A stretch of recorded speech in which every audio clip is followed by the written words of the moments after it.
भूतिया खेती की कहानी। एक गांव में रमेश नाम का एक किसान रहता था। वह मेहनती और ईमानदार था, लेकिन इस साल उसकी फसल बहुत खराब हो गई थी।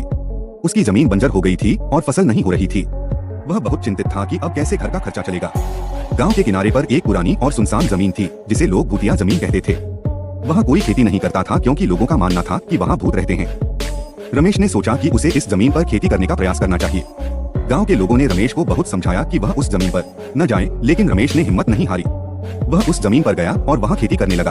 पहली रात ही अजीब अजीब आवाजें आने लगी, लेकिन रमेश ने डरने के बजाय काम पर ध्यान दिया। रमेश ने कड़ी मेहनत की और धीरे धीरे जमीन उपजाऊ हो गई।